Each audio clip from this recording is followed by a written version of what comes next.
Hello po, good afternoon everyone. I'm Noela Piopigan and I'm presenting to you my site development plan and floor plans for the Bayombong Terminal located at Bayombong, Nueva Vizcaya. For my master site development plan, makita po natin dito ang aking legend wherein yung sign na to is bus and PUG circulation, yung sign na to is car circulation, and then yung sign na to is drainage.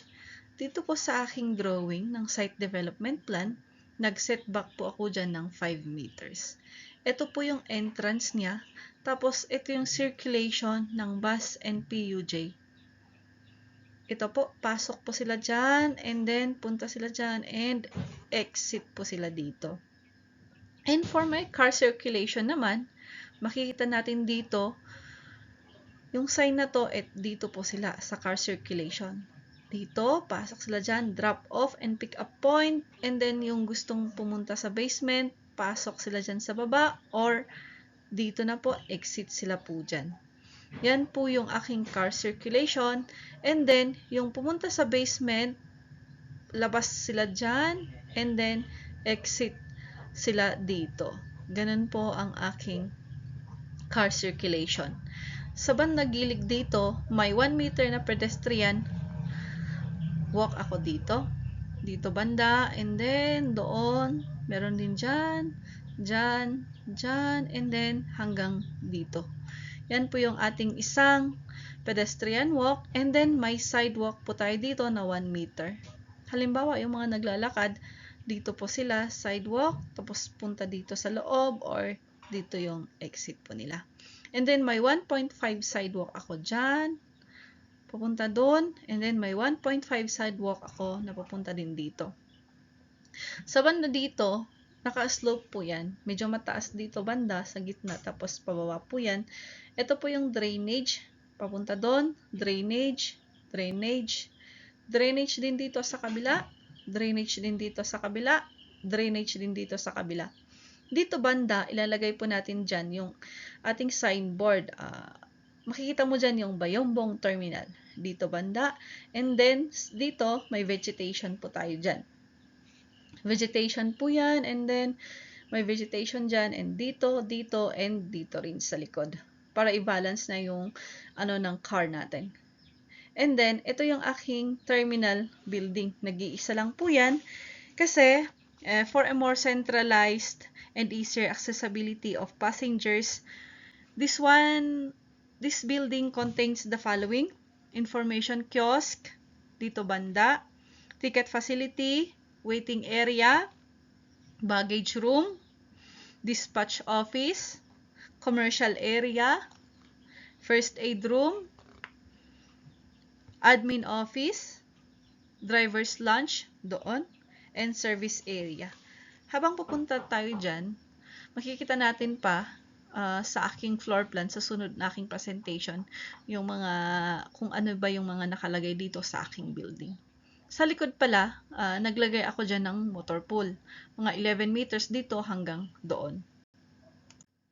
And then sa aking basement floor plan, sinabi ko na pababa po yan, entrance, ito po yung entrance. Pababa, ito yung driveway. Makikita mo din dito yung electrical room, storage room, tapos ito yung stair pataas po dyan sa ground floor. Pagpasok mo dyan, ito yung ating parking area 1, 2, and so forth and so on hanggang ma-reach natin ang 16. Retaining wall po ang mga yan lahat. From post to post po, 4 meters ang measurement nila, 4 meters dito, and then 4 meters dito, with a total of 12 meters from post to post, tapos may 1.5 tayo dyan na additional. And then dito banda, tig 5 meters po yan, lahat. Bale, 30 meters by 12 meters po ang ating.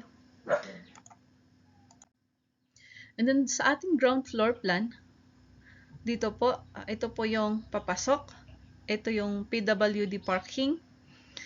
Pag naka-wheelchair po yan, ito po yung ramp natin. Punta dyan, tapos dyan, and then pasok sa ating entrance. Yung mga hindi naka-wheelchair, pwede pong, ito po, pasok dyan.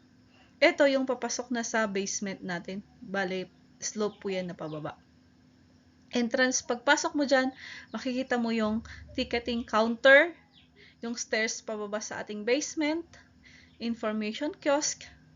Pagpunta mo doon, makikita mo din yung waiting area. May entrance din po dyan, waiting area, baggage room po yan, driver's lunch, first aid room, female restroom, male restroom, PWD restroom, and then may pababa din po dyan stairs papunta sa ground basement po natin. Sa basement pala natin.